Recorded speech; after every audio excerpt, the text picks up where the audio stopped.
Thanks for joining us today, Adrian. Now, I know if I was selling a house or renovating a house, I would kill for 5 minutes with you to have a chat.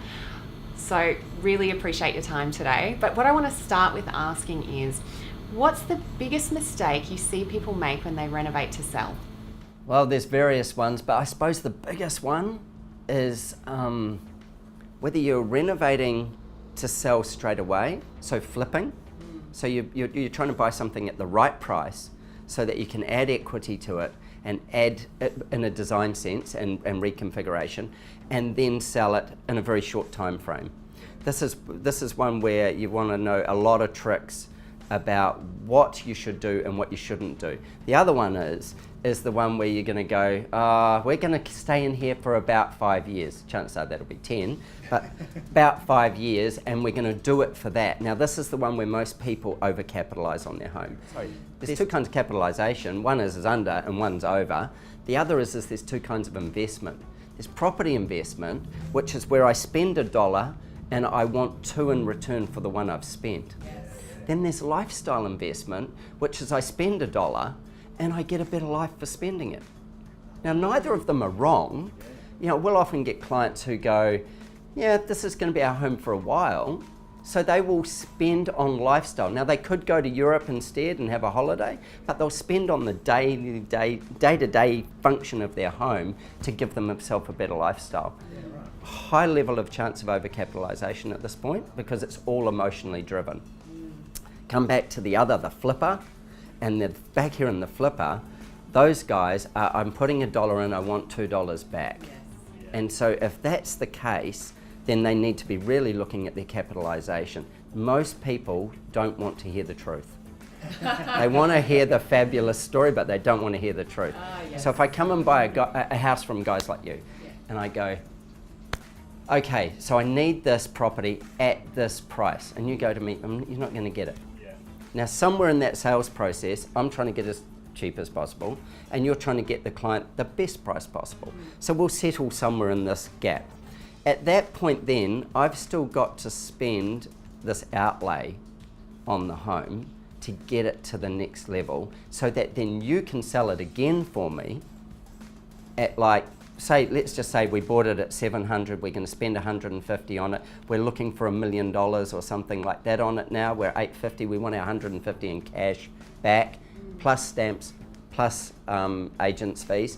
So we're looking for probably another 70,000 or something in that picture. So when we do that, we've got to go, where's our budget sit? How's that money best spent to get us to that point?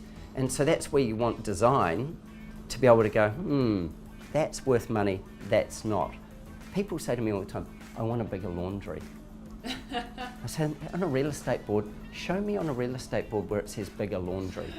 This home is special because it has a bigger laundry. People don't buy bigger laundries, they desire them, but they don't buy them. True, yes. Yeah. So those common mistakes is that overcapitalisation point and not understanding the market well enough.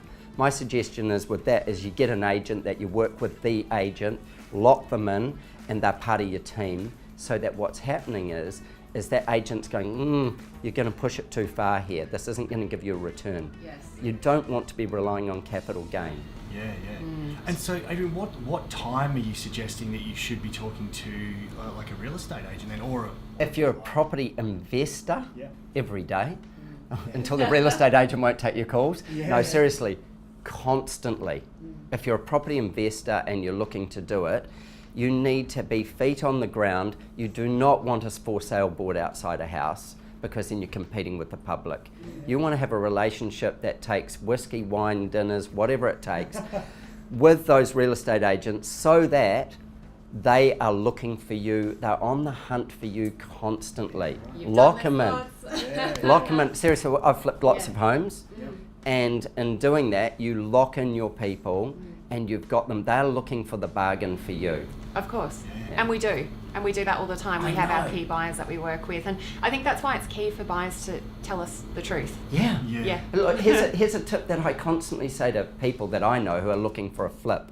Because people come to me and say, oh, we're looking at flipping houses and da-da-da-da-da, and I go, cool, who's your real estate agent? Yeah, well, Well, no, I don't really have one. And I go, seriously? You're looking to buy houses, but you don't have a real estate agent. So if you pull up at this house over here and it's got this sign on it, who do you call? The number on the sign? There's your big mistake. Yeah. You never call the number on the sign unless it's the people that is your real estate agent. Yeah. Always call your real estate agent, say, I'm looking at this property, can you get me through it?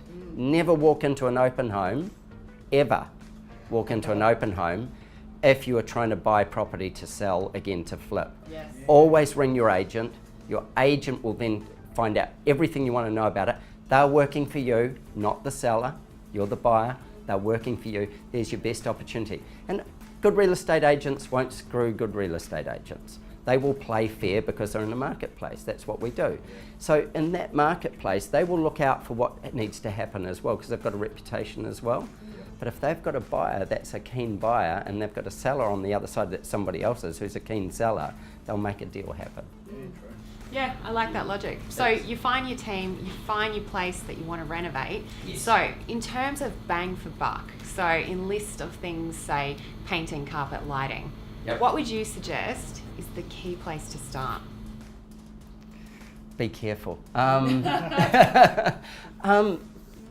If you looked at it like carpet, sometimes you can do something like carpet and you don't have to paint. Often when you paint, everything else starts to look bad. Yes. So you've got to be very mindful of which houses you will just throw paint into because all of a sudden the whole thing looks tired. Lighting, sometimes you want less. No. Turn it down. Yeah, absolutely. It depends again. If the house is going to be a house significant value and you're going to be twilight showing, lighting is so important. But I would also say if it's a significant home, that you're less worried about the paint and the carpet because they're already in good condition. Yes. Look, every house you've got to take on its own merits of what's in it at that point in time.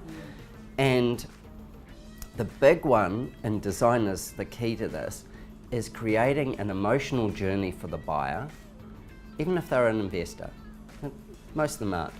If you create an emotional journey for them, then what are the pieces you want them to see and what are the pieces you don't want them to see? See, this is key. Yeah. So there are things that you want them to gloss over. There's a really good sort of guide of this is when you go to a new home village where you've got all the show homes. Yeah. The best interior design wins Yes. because people imagine themselves living in it. Yeah. The house itself falls to second place because you're not going to buy that house, you're buying one that's going to be on a block somewhere else. Yeah. But the interior design either emotionally attaches you and you imagine yourself living in that home. So with every buyer, we're trying to imagine them themselves living in that home. And once you can get them on that journey, you've got somewhere to take them. I always go, the first one is the landscaping between the drive, or the road and the house. Always Buyers- overlooked. Yeah. Yeah. Buyers do not park in the garage. Yeah. Only owners do. Yeah. You are going to do a walk. Even if you stop outside of you, if you take them in your car as agents, you're going to take them, you're going to drive them the way that sets the house off best, the environment best. And then the next thing is you're going to walk them into that house, up the path or up a driveway. That landscaping is setting up their first emotional journey. The front door, how spacious, how lit, the entrance becomes all important. When you drive into the garage, you might walk in through the laundry. We try to design homes so that you walk into the entrance, so that you get that magic, because you're the one who paid the big check. You get that magic, as well as all your guests get that magic. Set up the emotional journeys. It's funny, I actually did exactly that, prepping for an open home on the weekend. Having heard you say it again a couple of weeks ago, I literally did back to the start of the garage, Yes. back up around, up to the front door, and literally checked, and there was sort of a couple of cigarette butts here and there, and I chucked them in the bin, and I made sure that full walk from the road It's was all- everything. yeah. And putting some planting, carry the garden as close to the door as possible with pots. See, the other thing is if you're selling a house or if you're doing one to sell, you want to be able to roll up, take away just about everything you put in it. Yeah. So spend money on art, rugs, furniture, pots. In the garden, if you want to put a really cool tree or something like a bird of paradise or something, put it in a big pot. A big pot in a garden looks far more luxurious than a plant in a garden. It tells two stories, doesn't it? One, that I can afford a pot and something cool in it, and it raises the height of it, so a smaller plant looks bigger. So less cost in the plant. And doing that, it creates this journey of depth rather than just a garden. It gives another focal point. So setting up your hero points is really key. So we look here, we might not want you to look here. So then we want you to look here, so we make sure that's very visual. And then we give you the next thing to look at and the next thing, so each one has an emotional journey. That's great advice. So you guys can do that so easily when you're doing a home. Yeah, well, that's what I was just thinking. Like, just with general open homes, obviously owners come to us and want a bit of advice, or a lot of advice. And like you said, they want often, a lot, but they don't always take it. Exactly. That's exactly what they don't want to listen. But what are some of the really core things that you do when you're setting your home up for an open that I guess will allow you to impart that story to people without investing a heap of money? Thinking like basic things like you've mentioned, plants and things like that. But even sort of further back, like pillows and bits and pieces, what sort of design things can people sort of put in? Again, think emotional drivers, because it's a really, really good question, this. What are simple things that everybody can do?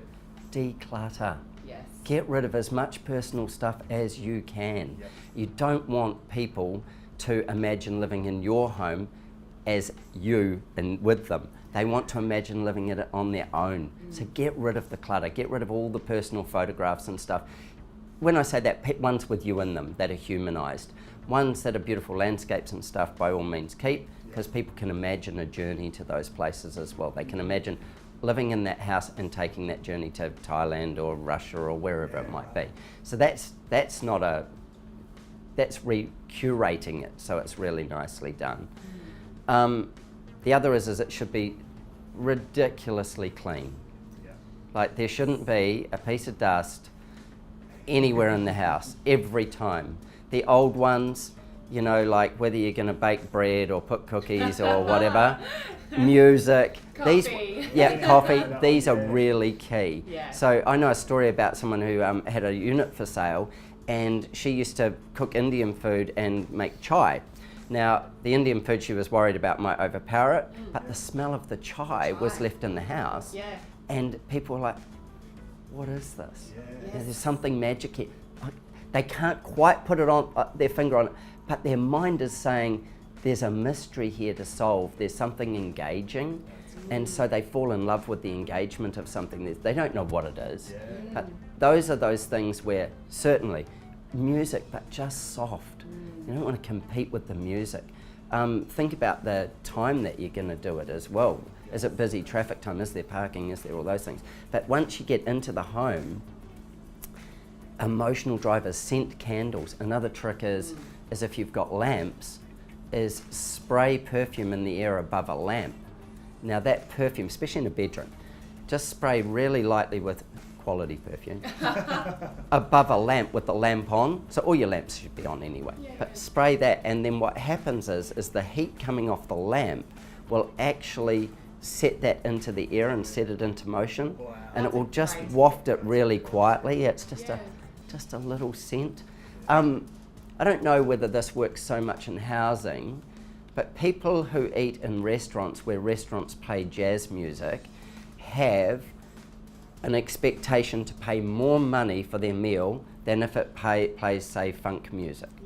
So in housing, I imagine it's pretty similar, that it's a sophisticated end of the thing, and so people automatically feel that it's a more sophisticated environment, and therefore they're prepared, their preparation to spend more is higher. So much involved in that personal story, isn't there, to create that? So scent, sound, lighting. All your senses. Yeah. And comfort, when you're walking to the front door of a house, remove every barrier that could make you trip over or that you have to watch out for. Same inside. Don't have your furniture so tight that you've got to push through it. Yeah. You know, make sure that the space feels spacious. Take some out if it doesn't. Things like, you know, especially like things like having a TV so it doesn't dominate a room. I couldn't agree more with that. People miss that all the time, giant screens. Yeah, these days, so cheap. And I know, yeah, you can get 65-inch screen for nothing, eh? And then in the bedroom, giant one in the bedroom, worst thing. Yeah, Yes. absolutely. Or mirrored doors. Yeah. You don't like mirrored doors? Okay, a little. No, there is that thing of a lot of people, consciously they won't notice them, subconsciously they go, oh, it's like more women than men, will be like, if you're renovating something to sell it, I would be very quick to make sure that if I've got robe doors in a room, that those doors aren't mirrored. I would put a mirror where I want it in the room if I want a mirror, or on the back of a door or something like that, but I wouldn't necessarily have a bank of mirrored doors, depending on who the customer you're going to sell it to is. But just for breadth of market, I wouldn't do it. I'd use beautiful glass frameless doors, something like that, which are really soft and they've got an ethereal value to them. You kind of look into them slightly. They are non-obtrusive, but the minute we put a mirror in there, somebody's going, yeah, I don't know that I want to get out of bed and be seen in a mirror as well, walking to and from the ensuite or something like that. See, that's another small thing that you can change. That's not expensive. Yeah. It's a few $100s to a few $1,000s depending on what you've got. Yeah. But it's interesting because I guess that's almost a bit of a misconception or a trend where everyone kind of puts the full mirrors on the wardrobe. What sort of other things do you get, let's say, frustrated at that people seem to be obsessed with in the current market? In the renovation space? Well, renovate, like if they come to you for a design from clean and they're asking you to put something in, what's the stuff that you back answer with? In building a home or renovating a home, square meterage, whether you're building it or renewing it, equals dollars. It's as easy as that. So when you've got a budget, if you start out with, we've got a process for this, we call it design magic. You start out with what your capitalisation rates are going to be, and that's by having good people like yourselves that you go, so how much money could this house get? And if it was done up, what could it top out at? Understanding your marketplace. So then the first thing that we do is we go, what's your budget to spend on this home? We'll work out whether it makes sense, because some homes you go, look, people will go, I've got $300,000, and I'll go, yeah, but 220 is probably the maximum you should ever spend on this home if you want a return on investment. I know you've got the other money burning a hole in your pocket and you want to buy something with it. Go and buy something that you can roll up and take away. Buy a neat piece of art. So the big ones that they constantly ask for, that people constantly come and say, is, which are fabulous ones. So I'm going to start it with a question. Do either of you have a butler? Yeah, that's me. No. Jill, you lucky woman. Definitely not. If only. So, the butler's pantry. I don't know anybody with a butler. Nah, neither do I. Yeah, and look, if I could have one, I probably would. Yeah, I'd be quite cool to have a butler. Jeeves, yeah. Fetch me a gin. But like ultimately, we take a house where the dream is always going to push the dollar value being spent. I don't care whether you start with $1 million, $2 million, $5 million. The dream will be bigger than the budget. You're always coming back to rationalising it in some way. We've done hundreds of houses and we've not ever struck where the budget is bigger than the dream. And we've got clients with serious amounts of money, but then it comes down to value. Are they getting value for their money? Is it valuable to them? So the first one's that. So we're always going to be trying to trim and make the best of what we've got. In doing that, the things when we get down to your, I don't want to say average house, because average house sounds poor. It doesn't sound like enough. But when you just get down to a house that might be somewhere between about 300, 360 square metres, it's going to cost somewhere around $700,000-800,000 to build something like that. Plus you've got land cost in there as well. So you've got this kind of thing for a quality home. And we get a butler's pantry. And the butler's pantry is almost, in some cases, the request for a kitchen behind the kitchen. Yeah, and this is like, I go, so while I'm drinking your wine out front, you're in the back getting me some nibbles. Is that how it works? And I guess the logic of having a butler's pantry is for people who are wealthy and like to entertain. So absolutely. Totally if you fall do through, that, does it? yeah, totally, totally. If you're big on entertaining, and I mean serious entertaining, where you have caterers and stuff come in, by all means, build yourself a massive butler's pantry. Even put ovens in it, so that that thing can be catered for from the back. If you're talking about 6-8 people, you should probably be able to do that in your kitchen. Having storage is really important for a lot of people. Like we've got clients who've got 4 or 5 kids, they're on acreage, they'll have a cold room, they'll also have a big pantry, like a walk-in pantry, and they'll have a decent sized kitchen as well. And they go, because going to the supermarket's like, you need to back up a trailer because you've got so many kids to feed, So I totally get that. But for most of us, most of all my friends and all the people that I really know, there is this thing called Woolworths or Coles, which is a big pantry at the end of the street or pretty close by, or Aldi. There's our pantry and it has fresh food every week. And we probably don't need to go more than once a week. So how much do we need to store for the apocalypse, Yeah. We probably don't. Yeah. So having good space and accessible space so that your triangle in your kitchen will work really well, rather than building another room. When we go into a butler's pantry, we've got roughly between 800 and a metre of floor space that runs between either a wall or between 2 benches. If it's costing you $2,500 a square metre to build a house, and let's say it's 3 metres long, we've spent $6,000 on walking. Yeah. That's just space to walk in. Now that $6,000 could possibly be spent on a bigger kitchen bench or better doors that lead from there to the outside area. Where would you manipulate the cost of that around a better design for the house rather than a butler's pantry? Which is just like a legacy concept that people think is cool and think is going to be fun to tell their friends, we've got a butler's pantry. But then as soon as they're entertaining, they're tucked away in a corner and they can't even talk to their friends. It doesn't. Most of us entertain around our kitchens to start with. The other one is the walk-in robe. It kind of has the same connotations. I'm all for a walk-in robe if you've got space. You just get extra bedrooms in the house so That's that it. your wife can Yeah. use the Can whole you use- bedroom. Yeah, exactly. That's smarter, to tell you the truth. Because on a real estate board, we do want one that says WIR, that says walk-in robe. Yeah. But the next one is they would still buy bedrooms over walk-in robes. Definitely. Always. A 4 will do better than a 3. The bedroom's a better space. So if you can put a walk-in robe in, you've got to remember the size of the people. So a beautiful walk-in robe, like one that you would have, like a spare bedroom type walk-in robe. There's enough room to get dressed in it. The Jay Z and Beyonce like centre console. Now you're talking, man. Now you're talking. This is Shoe wall, like that. And that's the difference. That's a walk-in robe. Yeah. Now, most people end up again stealing 800 to 1 metre of floor space. Plus 600 for the robe, or 550 if they're being cheap, for down the side of the robe.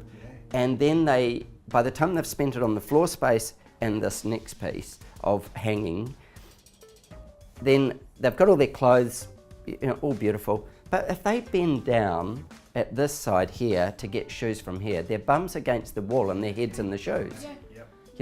Can you get changed in there? If both of you go in there, you're past each other like this, so then you're carrying your clothes out there and getting changed in your room anyway.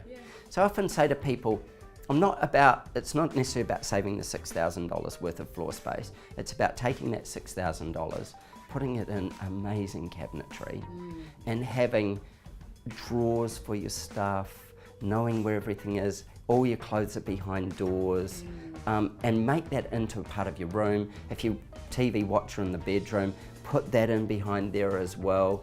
Just all those things. I'd rather spend the money that way and increase the size of the bedroom by 0.5 metre and make it more roomy than chucking you in a little corridor walk-in robe. Yeah. You know? So it sounds like you spend a lot of your job actually as interpreter. Like people come in and sit down and throw a bunch of terms they've seen on the block or in a magazine, and then you have to actually say, well, what do you want that for? Like, how do you want to actually use that space, and then reinterpret it into something that's actually going to. It's so true. That will return on their investment. You know, like look at you two guys. You're both really tall. Yeah. So you walk into a house and you notice ceiling heights. We do. Yes. You'd far rather. Height is Yeah. scary. Absolutely. We gravitate towards warehouses, if we're honest. Yeah, because it gives you height. Yeah. So, you know, you walk into a 2,400 high ceiling house and you're always worried about hitting the fan. Yeah. If there's a fan, you're always thinking the fan's in that house. Yeah. So mentally you're on alert to the fan. So you get a client that you're taking to a house who's as tall as you. Yeah. If you're taking them to a 2,400 high ceiling house, you've got to think about the journey, where the furniture's positioned, all those things, so that they don't feel like they're ducking their head. Because they're not going to spend serious money on something they're going to duck their head to go under. You know, there's that whole thing. Whereas you get somebody who is, you know, 5'10", what would that be, 183 or something, no less, I don't know. 179, there you go, cool. If you get somebody at that height, all those things aren't an issue anymore. So, in doing something like a butler's pantry or any working space, you can reach stuff other people can't reach. For you guys, you know? So then in a home for you, specifically for you, even with a mind to selling it in the next 3, 5, 7 years, you would find a taller bench top more comfortable. Yeah. Yes. You know, a good solution for that is if you get a tall person and going into a house to buy, is tell the owners of the house to get some decent sized breadboards this thick, because that's the height we'd lift the bench for you. Now you work on that. Nobody washes up in the sink anymore, so you don't break your back bending into the sink. Yeah. You used to in the olden days, you'd be like, oh God, so this, but if you lift it up by 2 inches or 5 centimetres, that's a big thick breadboard. Yeah. If you're working on that, you'll get a whole lot more comfort out of it. Yeah. So if you've got clients that you're taking to a home to do that with, then either get some big breadboards or get the client to get some big breadboards and put them on the bench and leave it set up with a knife. Leave it set up as if they were like a cheese platter or whatever, so that somebody can go, oh, okay, they interact at a height that they feel comfortable. Yeah. Psychologically, they don't know why, but it's just taking that out. You're the same, you're super tall, so you'd have to struggle with all the same things. Yeah. The height of art in a house when it's tall. Most people hang their art too high. Yeah. So again, just making sure it's in your eye line, as opposed to people walk up and go, and put it on the wall, instead of going, and put it on the wall. It just should be straight out almost, just up a little bit, but not this. It's all the little things, isn't it? And things like that, they don't seem major, but the difference they can make at the end of the day to the sale price is quite huge. Massive. Yeah. And it's psychological. Yeah. It's not what you point out to people. It's just the journey becomes easier for them. Yes, and that's what it is. Yeah. Less barriers. Yeah. When they're comparing like 3 or 4 houses that might be relatively similar, all they're looking for the little things. They're looking They for something start not to poking like. holes. Yeah. They're looking for cracks in the wall and all Yeah. that kind of stuff. Yeah. The other is guiding them through that journey. And you go to something like cracks in the wall, then gap fill, Yeah. paint. You know, make sure that your do a builder's report before you actually go and sell your house, so that you know what you've got to fix or what needs fixing in that home before you even put it on the market. Yeah. Would be a really good one. Yeah, that's an interesting one that I guess people don't do that often, and it makes the discussion and the sale process obviously heaps more difficult. When someone's fallen in love with the house, you've done all the small things, you've got the right pillows and taken the personal things down, all the suggestions you've said, and then they get a building and pest report and there's holes all the way through it. Yeah. Hopefully, not white ants as well, because that's when things collapse pretty quick. But then you have to you're backtracking the whole way, whereas if they knew those few things that they had to get fixed, they'd be off to a great It's just, start. it's huge, isn't it? You know, like you say, like you could have dry rot on the end of an eave board or something like that, and a fascia board. Yep. That's chop it off, put a piece on, repatch it, paint it, and it's gone away. Definitely. But when it sits on a report, It sounds scary. How it reads through is a lot worse than what it is, and quite often, as you said, it's such an easy fix. it's hundreds of dollars to fix it, not millions. It's not losing a buyer that potentially could cost you $10,000 to get to the next buyer. Absolutely, and that's a true $10,000. You know, it's like real money. It's and I see this happen all the time. I see the other thing with people. They will go, we could have this area over here where you draw us a plan of what this would be like renovated. So and we go, oh yeah, okay.